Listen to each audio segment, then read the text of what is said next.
had to back up. My big part, but I'm right there. Okay.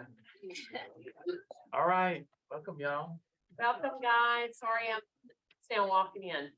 Hey. All right. So we're here to talk about wealth building. And I guess. Well, hey.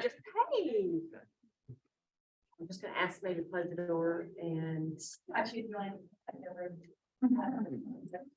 And then I've got a great, wealthy entrepreneur quiz that I want to make copies and have everybody do right at the end of our class. This is an awesome tool. I look at it all the time. It's living and growing with you. It's a wealthy entrepreneur quiz. So I'll get Raven maybe to make some. Okay, for everybody. Thank you. We'll talk about that at the end, but that's just a wealth of information to learn from. But before we get started on our slideshow, I just want to, well, I guess we'll introduce ourselves in the slideshow. Perfect. Okay. Joanne Curtin. What's up, Curtin? We helped open this office back in, I don't know, 2003. We got into the business back in 2001. And that's how Keller Williams works. We can grow businesses in other businesses. It is an unbelievable opportunity. So this is just, it's like pinch me when I can't get a parking space in the office, today. So anyway, we started our business 21 years ago now. And is it 21, 22? I liked the 20. Let's not go past that. But anyway, lay up the land real quick. Anybody been in the business 20 years? We'll just go down kind of 15. Woo! 10, 5, 1. 5 or less. 5 or less. Okay, about class and then half or not. That's a good mix. That's so good. That's so good. Okay, so first question I want to ask off the bat. Oh, well, Tom went to Roswell High School. Any Roswell High School alums in the room? Okay. And Tom went to Roswell. I'm from North Georgia. I'm from Dalton. So don't hold that against me if you know anyone from Dalton High School. Okay. I remember when I met Tom, I drove into Roswell and I'm like, your crystal is massive. He had this big crystal on the hood. It's still the one. But I was used to small town, Roswell was a big city to me. But anyway, we have 2 children, Carver and Willow. We got into business. We were married 8 years before we ever had kids, partly because we were having a great time in real estate. And then we had kids later on, but they came later. We have 2 dogs, Charlie and Fluffy. And thank you. Yeah, just pass one around. Yeah, just pass one around. Keep this. We're going to talk about it later on, but just so everyone has one. But I wanted to ask off the bat, has anybody made a bad investment? You do not have to say what it is. Yes. Just say it in your brain, because we all have them. Yes. Anybody made a bad investment? I think we should share. No, I don't think that. All those bad investments, imagine if you put them into real estate. That's kind of how I want to start this, with a little bit of brain expansion. Okay. So say it again. That's what it was. Just hang on to it for a Yeah, long yeah, yeah. time. Like- And then it'll be fine. That's not the bad investment though. So that didn't count. But yeah, so if you took that bad investment, oh, you're saying yours was a bad investment in real estate? Well, yeah, then Tom was right. You just, why'd you sell it? 90s long distance landlording. We bought it like a month before the stock market crashed in 87, and it was outside New York City, and it like in 5 years it still hadn't come back up. What is it worth now? Not that much. Really? Like about double what we paid for it in 87. So not that Wow. great. Okay. So Stay away from that area. Maybe the losses could have counted it was against the you. first time I'd ever heard. Counted for you. We ended up doing it. Wow. Okay, so if you took a bad investment, imagine if you had just put that money into a real estate investment. That's kind of where I'm going here. So let's start our slide. Let's start our slideshow.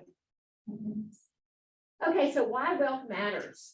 This is a slide that we picked up in DC when we met with some other entrepreneurs in that market center. And we started the presentation with this slide. I really love it. It's kind of a public service announcement, which is why we feel like this is the roadshow, of wealth building. Is sharing that it's so not equal out there, right? Like if the US land mass were divided like wealth, 1% would own that section, 9%, 30% would own the bottom, 20% would own that little bitty dot. Isn't that amazing? The 20% rule right there, that little, at the bottom, at the bottom, and then 40% would own the red dot.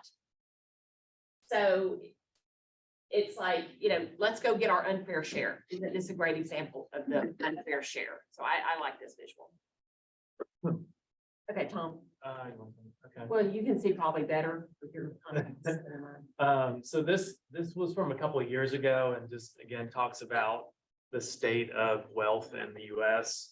I think the thing that's really scary is only 66% of people have even $1,000 emergency fund.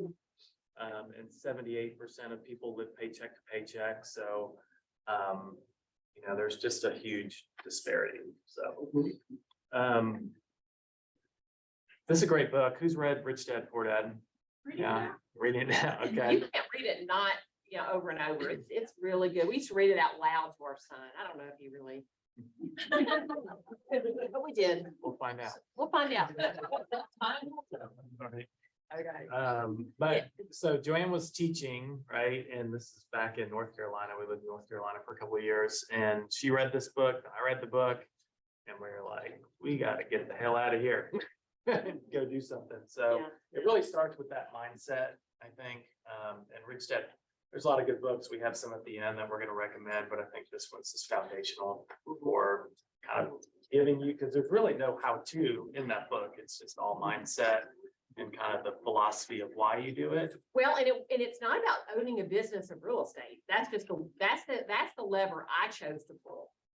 The book teaches you to own a business, and that's how you then get in the game of real estate. You don't get in not of real estate, but of being a wealthy person. You get in the game because you own a business in the quadrant. You don't have a job. You can't work your way to wealth. And here I was working my way. And so that's why it was such a kind of an aha for me with that book. So a couple just practical tips. One is I would start, if you haven't done anything, I would start with tracking your net worth. And your net worth is just simply listing all your assets, anything that has value. Just on a spreadsheet, really. And then all your liabilities, which is money that you owe or things that, you make payments on, and whatever's left over, that's your net worth. So you start with that, but I would just get in the habit of tracking it on a regular basis. And then kind of watching what happens with it. Whatever you measure tends to grow. So just tracking that in and of itself is a good exercise, but you just have to visit it. Unless it's at your least weight. monthly. And then if you measure your weight, hopefully it goes down. But look at those liabilities. Focus on what you want. You don't want it to expand, but anyway. So liabilities, like those are, I like to read this out loud, remind ourselves, credit card debt, medical, dental bills, mortgage balances, home equity loans, personal loans, unpaid taxes, car loans, education. Those are all your liabilities. I listen to Linda McKissick. She has a great podcast out there, and she plays the Rich Dad Poor Dad game with her kids. We're taking it to the beach with my son next week with his friend. He plays it for fun. No matter which job you have, you could be a teacher, you could be a doctor, you win the game if you can just play it right. Not based on your job, it's based on how savvy you are. But anyway, my point on the Rich Dad Poor Dad is that Linda McKissick was out playing with her little bitty son, and he was like, "Mommy, we should have some playground equipment like this." And she, or something that he'd seen at a park. "We should buy some." And she said, "Honey," yeah, because she played the game with her son, and she was like, "Honey, would that be an asset or a liability?" He goes, "Mom, that would be a liability." That's a liability. So you don't want liabilities, you want to grow your assets. So that's just really cute example, and I was over it. Yeah, so I think I just said all this, but just track it. So if you haven't done it, basically starting, you'll have that baseline to go off of. So don't judge where you are on day one, just do the exercise and see where you're at. Now you've got that baseline, and then you can set goals around growing it from there. And then the question to ask is, can you grow it based on what you've been doing? Do you have the ability to grow, or do you need to change? Well, and I'm going to add two little things in here, because this is about, well, also the net worth liabilities was about habits and, your personal problems, like personal finance. Somebody said this, I can't remember who it is, Tim, someone, McCowan or McCown. He said that personal finance is more about personal than it is finance. So that's really what this kind of is saying. What could you just do differently in what you're doing? Do you need cable? Just use that as an example, or can you just add on a couple of channels or something? Those are all audits we did during COVID. That's up. Yeah, so, so that was it's more personal than finance. And then here's a habits quote that I like. "So people don't decide their future, they decide their habits, and their habits decide their future." So it's really just a personal discipline game that this is. And that's actually coming out of that teaching role with part of the secret sauce, because that I had no margin coming out as a teacher. I had learned to live on $1, right? Like no money. So if you have low margin, going up from there is kind of easy than having a big margin and then having to make a crazy habit change. We had some pretty good habits. Yeah. And then the last thing is just place a higher value on unearned income versus earned income, which that's what we're going to talk about next, is how to create that unearned or passive income.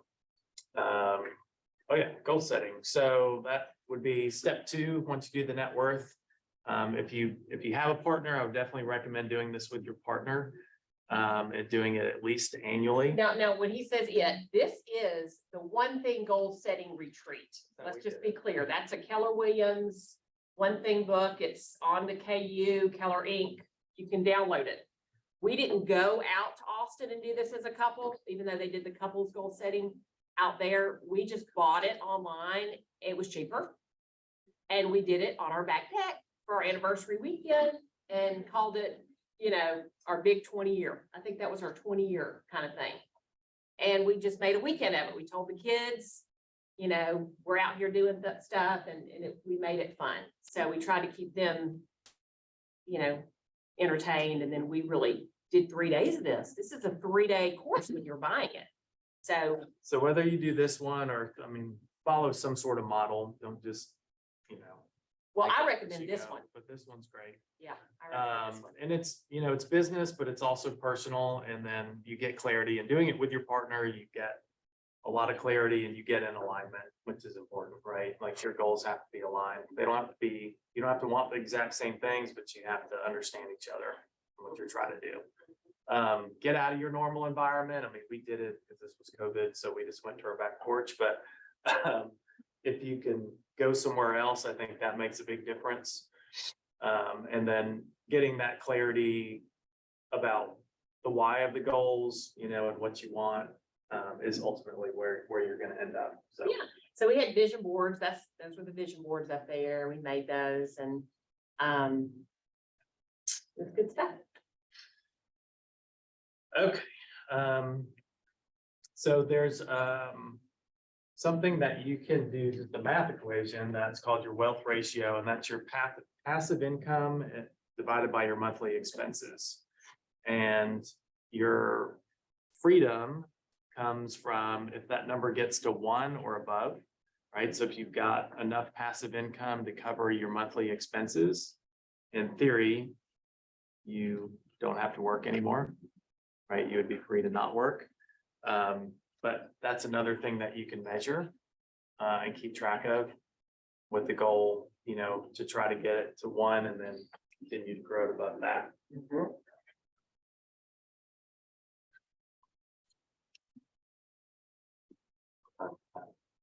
I agree.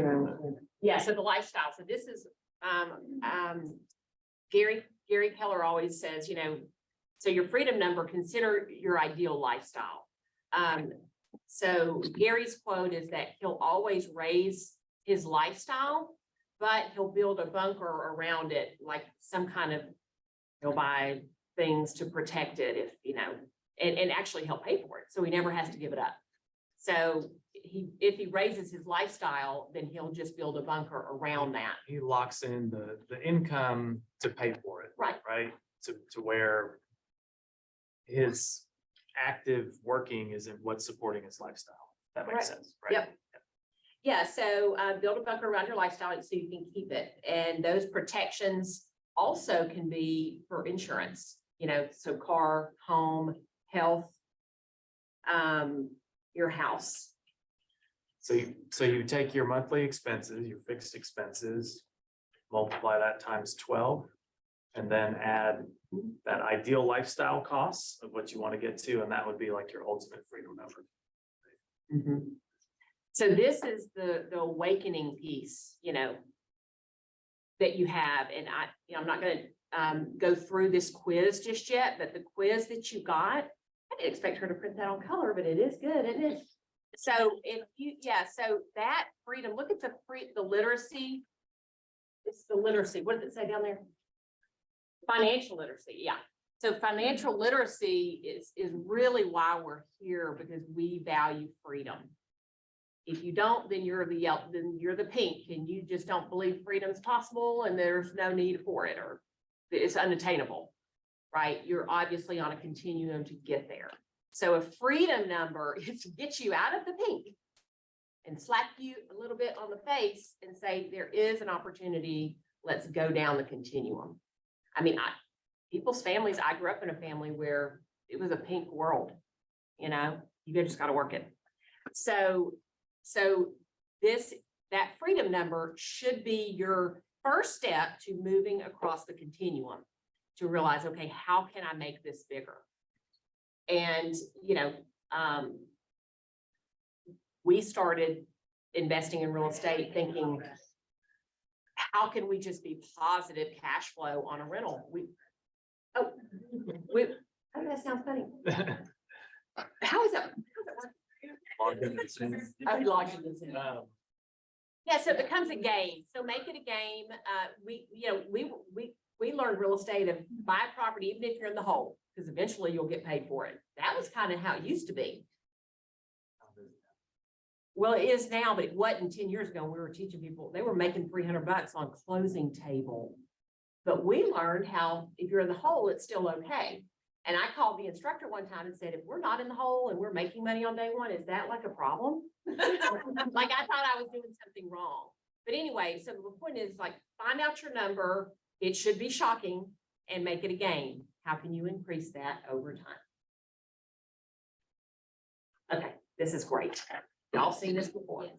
Yeah, so this is from actually Robert Kiyosaki, who wrote Rich Dad Poor Dad, also wrote Cash Flow Quadrant. So that's the 4 quadrants.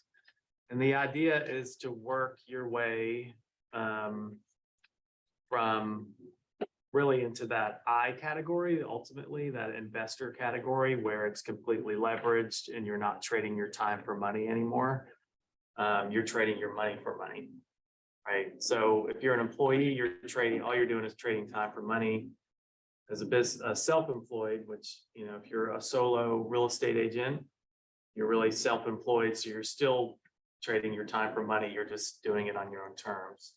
And then as a business owner, you're still working, but you're leveraging other people. So it's not exactly time for money anymore. But ultimately to get to that investor, which there's a lot of ways to invest, right? We're going to talk about real estate, stocks, all that stuff, but you're trading money for money, right? Yeah. So something I remember Wendy Papasan shared one time is an employee, like, I'm just gonna say employee, but like wealthy people, they sell, they buy time, which is kind of what Tom just talked about, the money for money or leverage on that quadrant.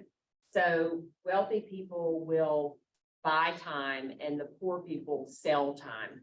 And that's kind of the dichotomy on that. So that's why that job is you're selling your time, and with inflation, everything's going up. So what do you think's gone up with your time per hour?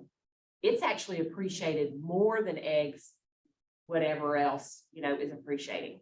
So protecting your time is more valuable now, and people are becoming poorer if you're not careful auditing your own time, right? So find a way to really leverage right now, because time is your most precious asset. Yeah. So why passive income? One, nobody wants to, at least I don't think everybody wants to actively earn and have to work for the rest of their life, right? So at some point you are going to need money coming in and not have to work for it, whether it's now or later. And the more money is working for you, the less you have to earn actively, right? So if you could find a way to make that money work for you, then you don't have to work as active. Right. And my notes on this were the purpose of investing from when we did the philosophy of money. We'll share that book with you at the end of the slides. But the purpose of investing is to maximize returns. That's the purpose of investing. The goal of investing is to take care of family, to be happy, and to sleep well at night. Okay, that's your goal. I mean, and then your highest dividend that could ever be paid, which is kind of why, Tom started out with that. The highest dividend for investing that can ever be paid, when enough is enough, that's what the highest dividend is you can wake up and say, I'm just going to do whatever I want today. Right? That's the ultimate dividend. So yes, you might want to work because you have purpose in that piece too, but you really can just choose to work if you want to. You didn't have to. So this is an example of why you cannot just save your way to wealth. So in this example, let's say your goal is to make 100,000 passive income in a year. Okay, and you earn $100,000 a year. So let's say you're a super good saver and you're going to save 30% every year. That would mean you're putting $30,000 a year into savings. So if you're making 100,000, you're going to pay about roughly 30,000 in taxes. You're going to save 30,000. That's going to leave you $40,000 to live off of. So after 10 years, you'd have 300,000, 20 years, 600,000, 40 years, 1.2, 80 years. Take you 80 years to get to basically 2.5 million. So at 2.5 million, 4% return, like if you're just putting that money into a money market account, you'd be making 100,000. So it would take you 80. You're making 100,000 passive. Right. It's just coming to you through savings. So it's basically impossible, right? Like you're not going to do that. So that's why we like real estate. Real estate is, we say it's the most able investment. It's accessible. Anybody can buy it. It's appreciable, it's rentable, improvable, deductible, depreciable. It's stable, slow to rise, slow to fall generally, and it's livable. So, if it all goes wrong, you can move into your investment. And then we really like real estate because of leverage, the power of leverage. Basically, borrowing, using that other people's money, but the appreciation, you're taking that gain all for yourself, right? So in this example, let's say that you bought a property for $100,000. Tell me where you found that, but let's say you bought a property for $100,000 and it was 5%, which has been the average, right? Outside of the last 3 years, that's seen like super appreciation, but if you look historic average, it's in Atlanta, it's been 5%.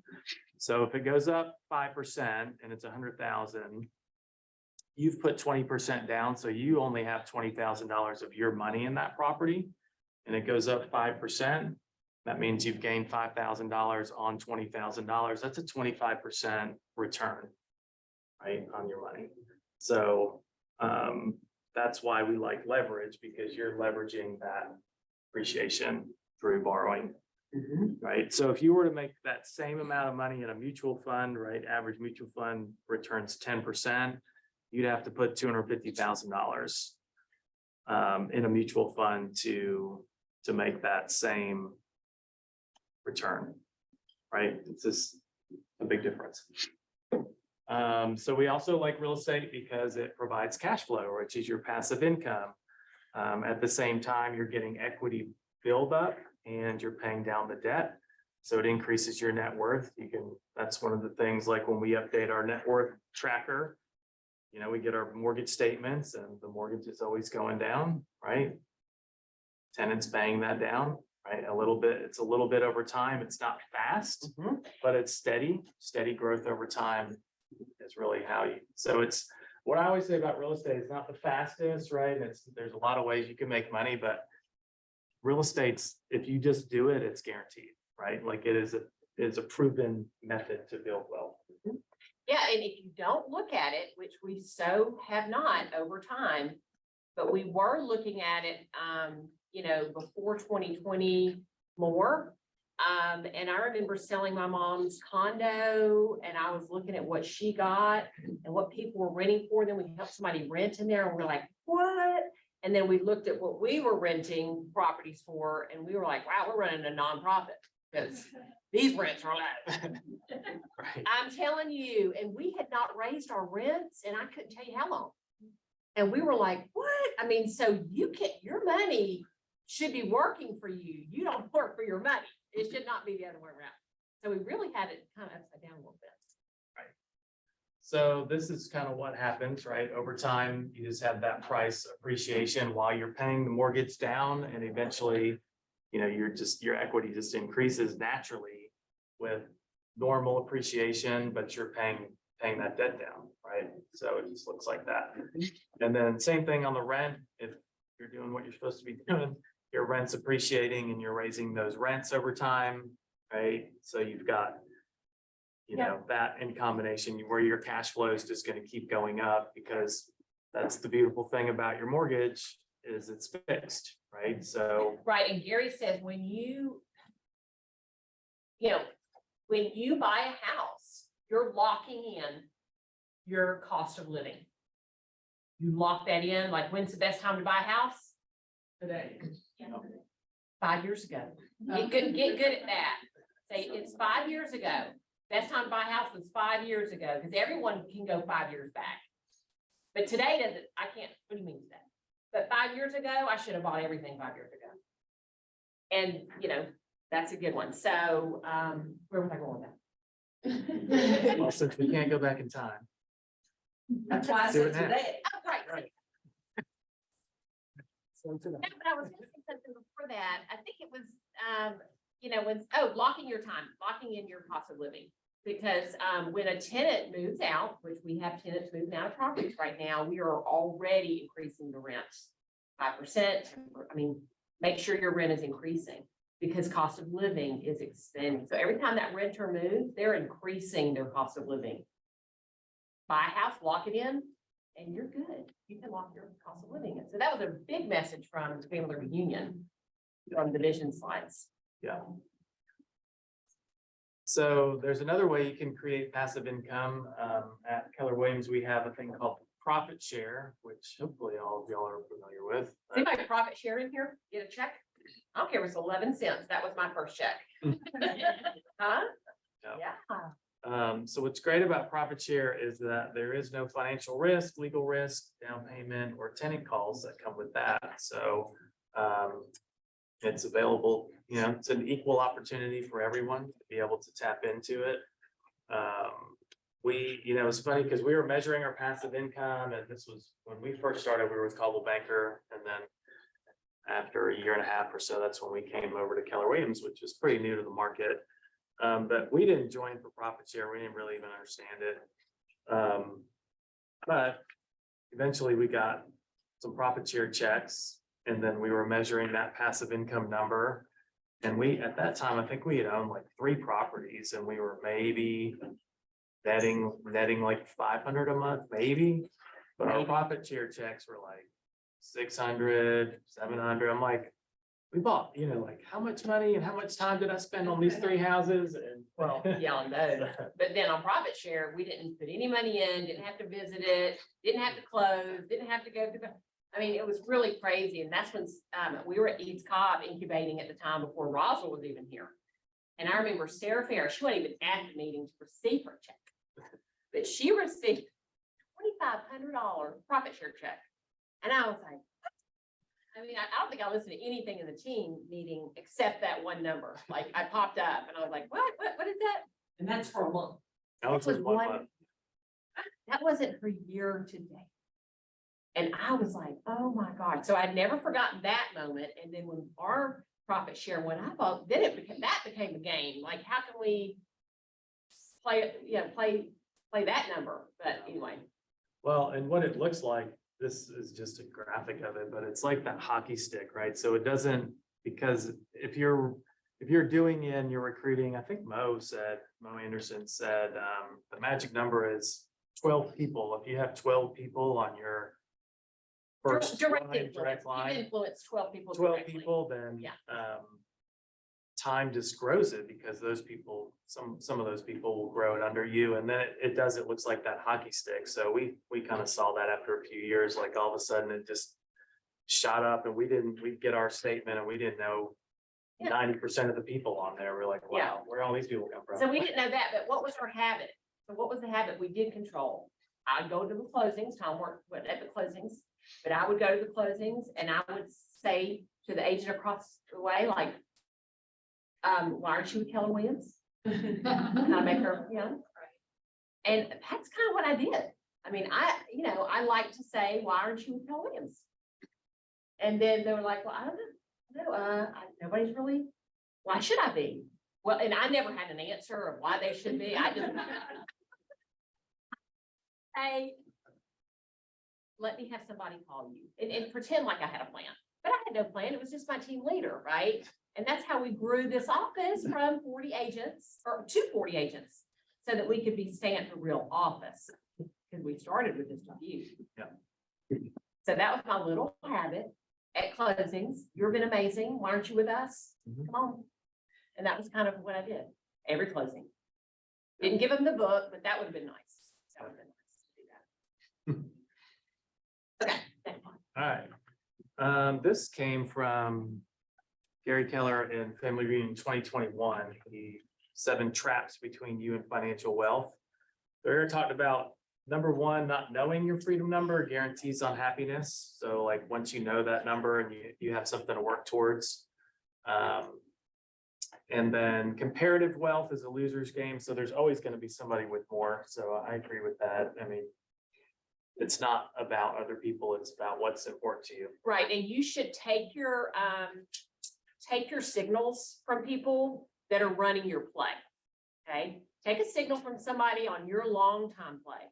That's your horizon. If you're on a long time horizon, then you get signals from those plays. If you're on a short time horizon and your sun sets faster because you're older or your runway is not as big or something, then you take signals from people with runways like yours.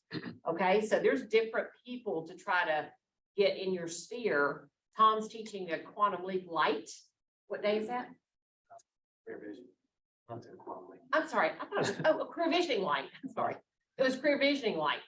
So career visioning light is about surrounding yourself with people that are on horizons like you or that are around the corner, and off you go.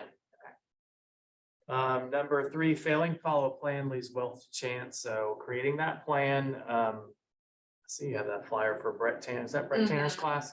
So I went out to Austin to see this class. So I don't know who's going to this class. Anybody? That's true. So definitely great deal. I paid like $2,000, $3,000 to go out there. So now you can go for $200, but it's a great class. And part of it is I think he's gonna do it, but anyway, he gave us this spreadsheet to create a plan to get to $50 million net worth. Well, that was your for real homework estate. before you That was the got there. homework, right. Before you got there, yeah. So just doing that, like we have a plan, but like doing that my plan wasn't that big. Just kind of going through that, it makes you realize like, well, you could do it. Like, here's how you would do it. I mean, just have to buy more houses, but. How old were y'all when you really got this house? Like you're talking about runway, right? I wanna know how much time it had. Oh, I mean, it was 01, so we bought our first house at 1. So I was, When we,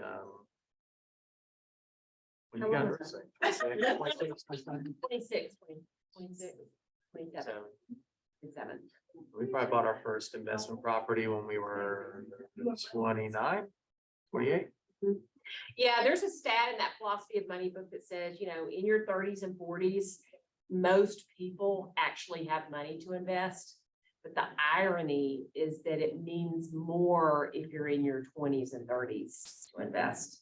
So try to get your house 5 years ago. That's always the story.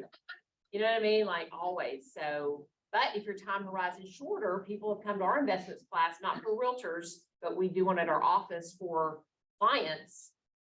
And they're coming in with short time horizons. They want to retire X. They want a bunch of short, single families, multi-families that cash flow fast.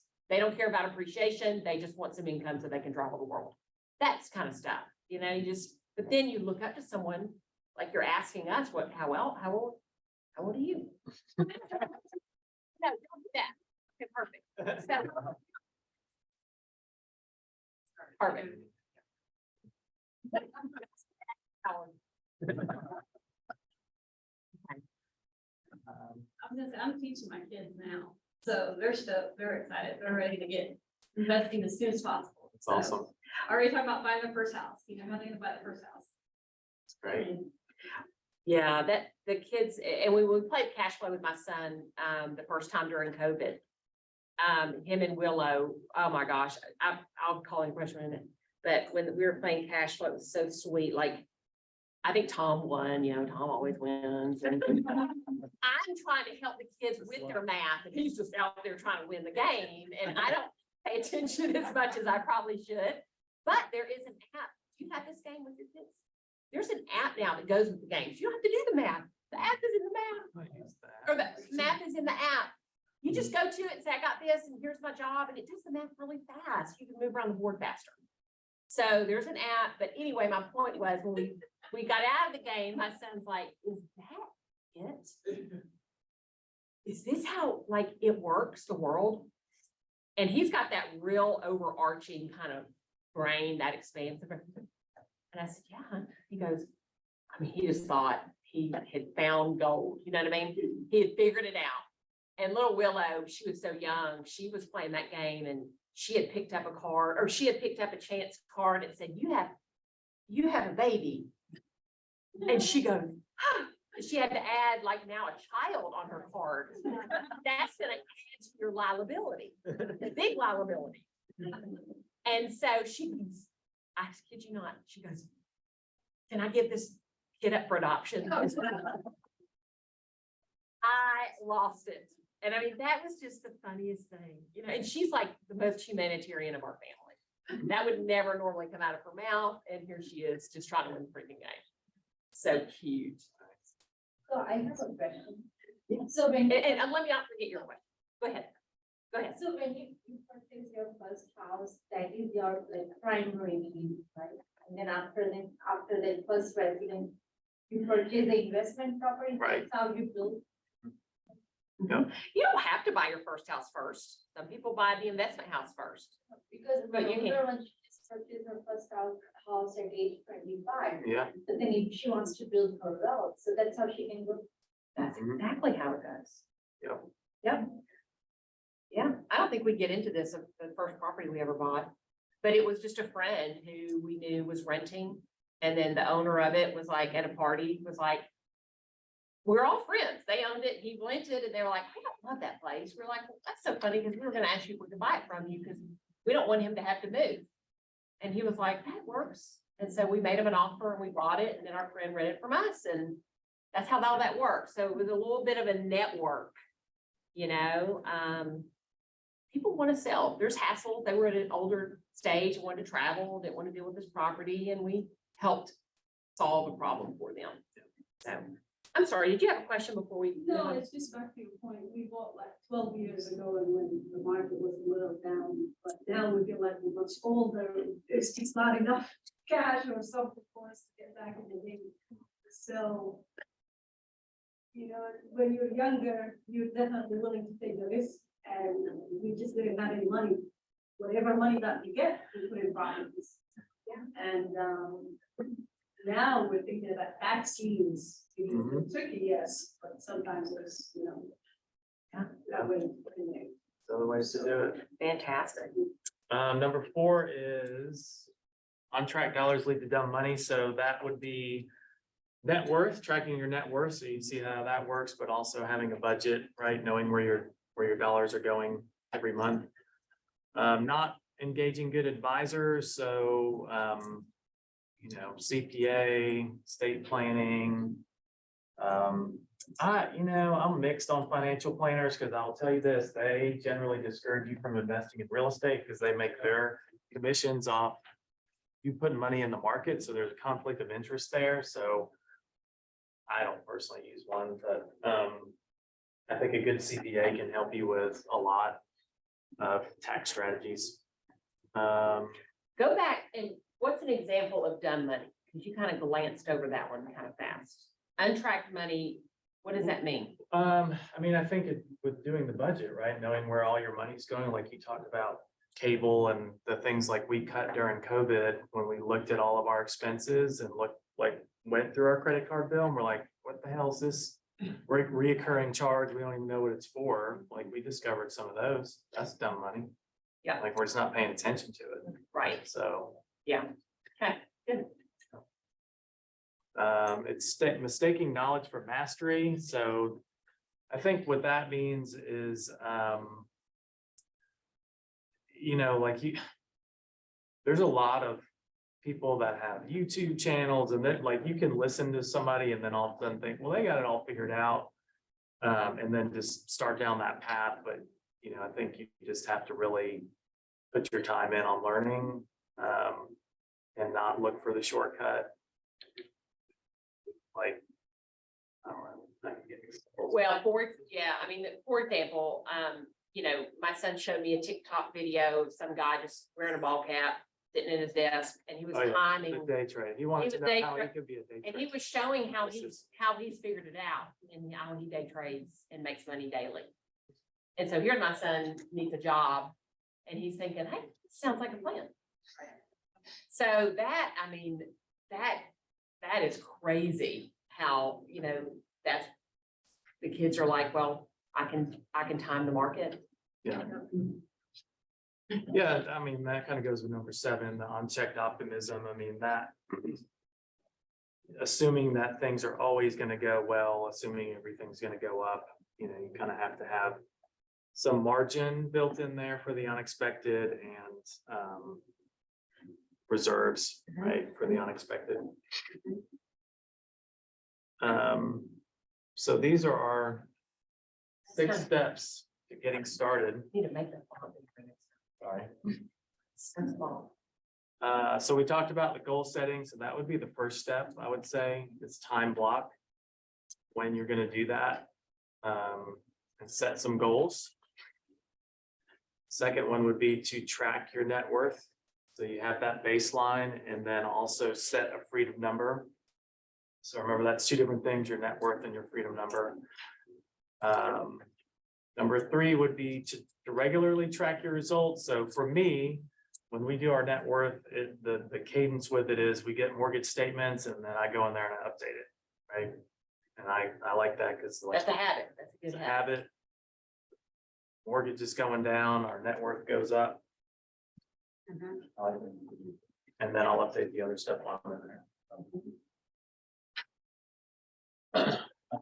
Yeah, and be a student, surround yourself with people doing things bigger than you. That's why Tom went to see, Brett Tanner. I mean, you get on an airplane sometimes and fly to see things, and see people that are doing more than you. And then the last one, don't lower your goals. So when we set our passive income goal, we didn't know how we were gonna get there. Well, And I remember- I wanted $1,200 a month, because that's what I made as a teacher after we paid our Was that bills. the initial one? Okay. I was thinking of maybe the next bigger number. Well, I know, but I mean, we started somewhere.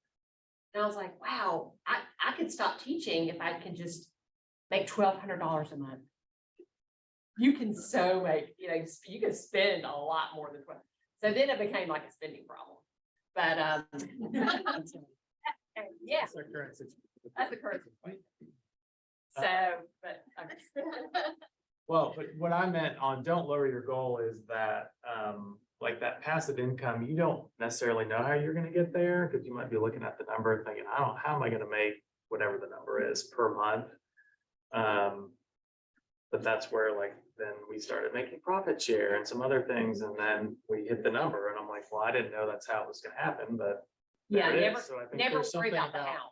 Just- setting the goal and having that goal out there, like, it'll come. Yep. These are some of the books we mentioned, Think and grow rich. close to these, yeah, Yes, it really is. yeah, that's definitely foundational, right? So some of these are mindset, I would say Think and Grow Rich and Rich Dad Poor Dad are more like the mindset, getting you thinking that way, and some of them are more, and Psychology of Money, it's mindset. But Simple Path to Wealth is, that's just kind of a basic and has nothing to do with real estate. He just talks, I can sum it up for you, is to just buy an index fund. That's the total stock market. That's the and time never- horizon. Never, Play. never look at it, just always put money there. And hopefully you're in your 20s when you do it. Yeah, yeah. That's what I mean, that was the gist of that book. Millionaire Real Estate Investor, of course, is Gary Keller on. There's another one called Hold I didn't put on there, but that the McKissicks wrote that book about holding real estate for long term. So these are all great.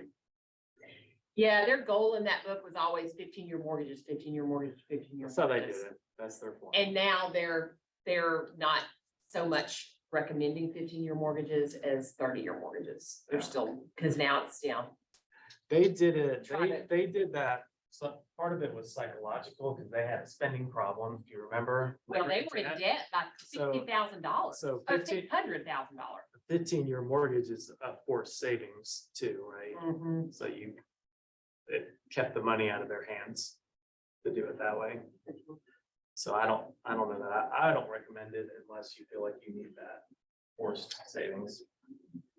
Because you can always pay it as if it were a 15-year mortgage, Right?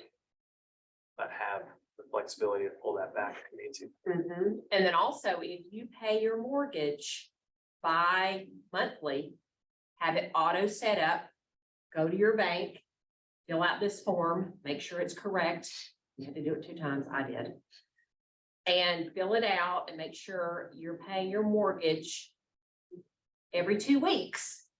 Okay? And then you'll shave off 9 years off your mortgage if you just do that. That is mind blowing. It, 2 trips to the bank can save you 9 years of your payments. Because it basically is the equivalent of one extra payment a year, what it ends up doing. Is why. But you have to figure it out perfectly. Don't just do it, your brain, split it between 2 and then figure it out. You gotta go in, there's like some extra Depends on your bank. but we pennies had that to- they have to make sure they stick in there, and it's gotta be perfect form. But yeah, now it's set it, forget it, and it's every 2 weeks. Got a question. What do y'all recommend on, what do you recommend right now, with the rates being a little bit higher, buying investment properties where you don't cash flow, or you're right on the border, or you're maybe spending Yeah. $200 to get it? I wouldn't do it if you're in the hole. I would do it if you're break even. Okay. Yeah, and just know you hopefully can refi down the road. Because right now, investment loans, I mean, interest rates are up in general, but investment loans are more expensive. So if you break even, you would say, If you can break even with the way the rates are right now, then I would do it. And then hopefully, 2 years from now, you refi. if it's a good deal and you're still losing $300 a month, you say. Doesn't sound like a good deal to me. What would make it a good deal if you're gonna be? Listen, you're gonna have to look at that net worth sheet next month and be like, crap. It It's went going- down by 300. That is not where you wanna be. Like, that's demotivating. So. Yeah, Dave Ramsey's like, pay off your littlest credit card first, just so it'll show a big, you did something. You know what I mean? Even if it's the small number, instead of paying off the big, major percentage credit cards first. It doesn't make sense money wise, but psychology is telling me I do not want to go down next month, Who else has questions? So like she asked you, like when you got started, I'm actually turning 26 this year. So what advice would you give yourself, not me, yourself, like looking back, what would you tell yourself, or any advice that you would give yourself? Based on like mistakes or lessons that you learned. I know it's a hard one. I mean, I just, we learned, we were doing what you're doing. We went to classes, we read books. I read the Rich Dad Poor Dad book, and then I read every book after, every purple and red book or yellow book after that. So just keep reading about what you want to do. And, I was 26. I would have bought more. Well, yeah, I walked up to my We could've neighbor bought more. walking the dog, and I was like, are you moving? And he goes, well, we buy houses. I'm selling to We Buy Houses. And I used my listing scripts. And I said, have you signed a contract yet? And he goes, well, no. And I said, whatever they offered you, I'll pay you more. And I did. I made sure he made more money. I didn't know how much more, but I made sure whatever that offer was, I gave him more. And we bought the house. Own it to this day. I get text 24/7. People want to buy it.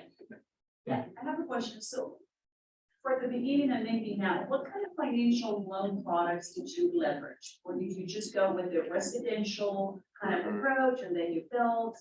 Tell us a little bit more about how that. Yeah, everything was residential, initially 20% down, and then when we were able, we would put 25% because you get a better rate when you put 25 versus 20.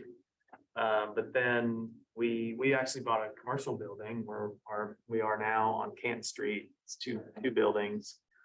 And at that time, what we did was we refinanced, because that was an expensive purchase, but we refinanced at the same time that we bought it, 2 other property, actually the original one we bought and that neighbor one that we bought, as part of that deal, right? And pulled out the cash to be able to buy that. So every once in a while, look at it and decide whether, like right now, it wouldn't do it because rates are so high, but we'll refinance and pull out and cash out sometimes. And so almost everything is residential. A couple of our loans because of that are commercial loans. And Luxury Mastermind did a big event, and kind of I couldn't go to it, but a great point during that mastermind was they said the boring suburbs go to the boring burbs, not the STRs, small short-term rental. So, because that's the play that everybody's been hearing about, and they just said we personally, and they own many homes, and they just said they do the boring burbs, not the short-term rentals. Now, people do a mix of both, but the other point I was going to make to add was, and I hear this a lot, as I'm reading my stuff, wherever a first-time home buyer is going to want to buy, wherever somebody's kids want to live. I always love to know, where's your first home? Where do you want to go? That's where you need to be buying. Because I lived in that neighborhood that I walked my dog and I bought the house. I scored, right? So wherever somebody's going to be buying their first house, because a first-time home buyer has figured it out. They're the ones with low margin safety. They're young, they're in the know, they know the growth zones. I mean, that's kind of where you, whoever's a first time home buyer is really where you want to go. And then when we do investments, we like to follow the Chick-fil-A's. There's a Chick-fil-A over here. We are sure going to go buy a house right over there. And we did. And we did. It's booming, Holly Springs. So if you're not first time home buyers, we're not in that market anymore, or friend groups. But you got a lot of friend groups, you got parents with friend groups. If they have a child they bought over here, maybe you should too, you know? Couple of questions that kind of come together, but when was the last time you guys bought investment property? Last one, we bought 2 investment properties in 2021, and then we bought 1 short-term rental in 2022, early 2020. The problem I'm having, we're talking about mortgages and everything, is that I can't show the income. Doesn't matter what assets you have. You gotta show income to be able to have that mortgage. And I'm having a very difficult time with that, and I don't want to just cash out and pay cash. Do you have any tips or hints on that? If it's a great opportunity, then money should show up for you. Yeah, I mean, I would go to like a local, more of a community bank. Have, Yeah, Huh. commercial loan. yeah, conventional loan. Now, conventional loan won't do it, but they can do it if they're gonna hold it on their books.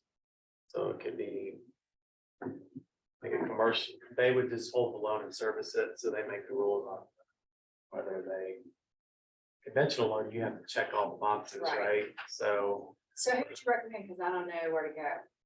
The ones I have are wrapping out. Yeah, I can send you somebody afterward. That'd be You can great. contact. Oh, okay, you and then you. Question about your CPA, just because you're a CPA does not mean you're a tax strategist. For sure. No, you're right. Or who you recommend for your Our- tax strategy. Our CPA is Todd Byers. He's Crabapple Financial in Crabapple. So we use, but that book that we had up Tax-free here. wealth, Tax-free wealth. that's Tim Wheelwright. I'm real right. Huh. Yeah, that's a great book that has a lot of strategy, because you will have to. Wait a minute, that's not up here. Oh, tax-free wealth, isn't it? Yes. Like if you read that book, some of those strategies, I find myself taking those strategies and saying, can I do this? Right? Like, they're not gonna proactively, they just wanna get your taxes. Right. So, but if you bring, a good one, if you bring it to them, that they can help you. Thank you. Yeah. Can I say something? Yeah. Also, this month in April, Nicole, Young will be doing the MREI. So she does a book club. So we do have the books in-house for sale, but she's gonna be doing a book club, so you guys wanna follow along with her. Yeah, and that's great for setting criteria. Because if you had $1 million, when we teach this book to clients, we start off, if you had $1 million right now, what would you spend it on? Go. And if you can't have an answer for that, then, you need to work through the criteria. Because if you have $1 million, you need to know exactly what you want right now. And that's when you have your criteria. Because most people, it's not that there's nothing to invest in. Oh, there's no open properties to invest in. If you have a criteria, you can find a property to invest in, right? So, yeah. What would you do residential wise, single family, condos, stick away from condos, only single family, what are your? We do single family. Yeah. I think condos, your profits get eat up in the fees, and they don't appreciate as much. They tend to be the first to go down in the down market. So we tended to stay away from townhomes. Okay, depends on, again, the fee structure. But I like townhomes, but I would do my choice would be single family. How far out would you go from our suburbs? You said you went to Holly Springs, would you go to Cartersville, would you go to, I don't know, Dalton, whatever? Well, So I mean, originally we were going a little further because we had to, like, from a price perspective. My goal now is to make my life as easy as possible, so I stay a little tighter, but it's it's expensive, we definitely couldn't be buying investment property in Roswell 20 years ago. But I mean, yeah, you always go to that, like Holly Springs was kind of the growth border. Now that's pushed to probably Ball Ground. North Coming. Yeah, I would, if you're gonna visit it and could visit it, that's when we recommend other people, sell is when you're now just gonna move out of state. We're happy to manage it for you, but you're probably gonna want to sell. That's so far away. But that's, that's on the way to Chattanooga. You could make a swing and then head on back. Okay. Where you guys started, like, how long did it take you to ramp up to master? Oh, yeah. we just read that one book and Wow. started. We're like, well, we Figured got. it out as we went. Yeah, we didn't really know what we were doing. We did, and then we I went think you to, just gotta do it. yeah, and then we went to Right. happy hour and we were talking about and, We were scared in the beginning, we thought we had this thing figured out where, because I was scared to find tenants. Like now it's a big deal, but I was scared to find tenants because that first one we bought, we knew the guy, right, that lived there. So we were like, oh, let's just try to find property that already has a tenant so we don't have to deal with that. And we thought that was a good idea, but then it turned out that was a really bad idea because then you inherit these tenants and like I didn't screen them, I didn't know anything about them. So I realized that was a bad idea, and then I figured out how to screen. And then in the beginning, I was like a pushover, like people would give me their sob story, but okay, you can move in, it's fine, I feel bad for you. And now I'm like, I don't give a crap about what you say. well, then we had a property manager who had letterhead of all the judges. And would send them a letterhead on any judge in their county, and that worked. And then we just let him deal with all the sob stories, and we were like, we're done. Do you have this property management? thing? Yeah. Not now, but we did. Yeah, we did. We not now. How many properties do you own? 13. 12, 13, depending on, the one at the beach isn't really an investment property, but it rents occasionally.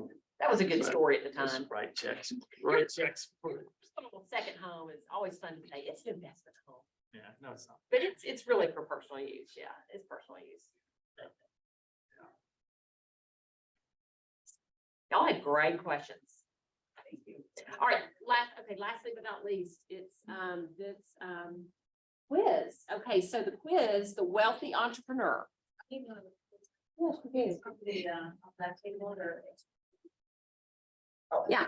All right, so the wealthy entrepreneur, just take this quiz, okay? You don't have to share numbers with people. We're not going to ask you to report in your scores, but it's a living, breathing scorecard.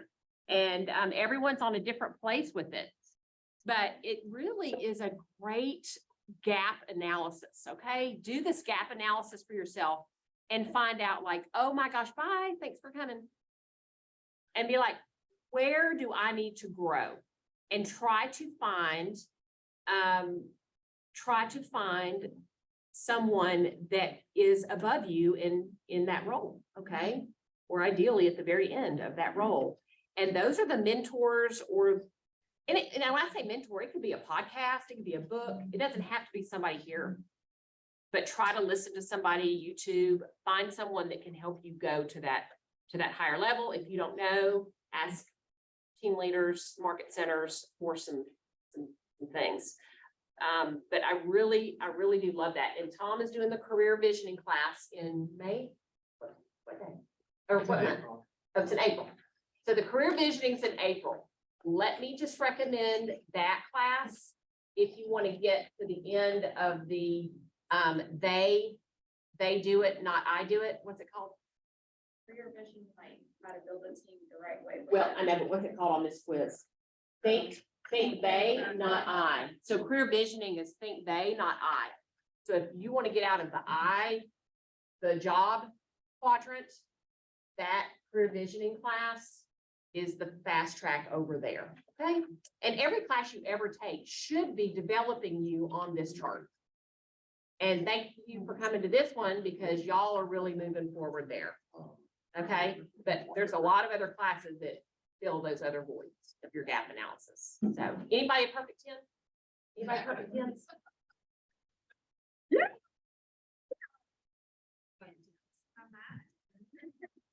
Well, and it's great to see where you might need your next coach. Right. Okay, you might be you might be needing help in 2 categories, but which is the most priority? Go get a coach there and then you prioritize your gaps. It's a very healthy tool. Don't you love that? All right, well, thank y'all. Thank you. Good class.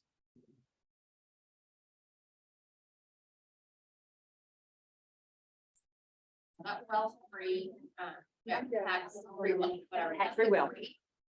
Well, and it's the tax strategist. It's like tax-free wealth, Tom Wheelwright has a company, tax strategist company. And you can go there, but they will interview you and see if they want to take you on.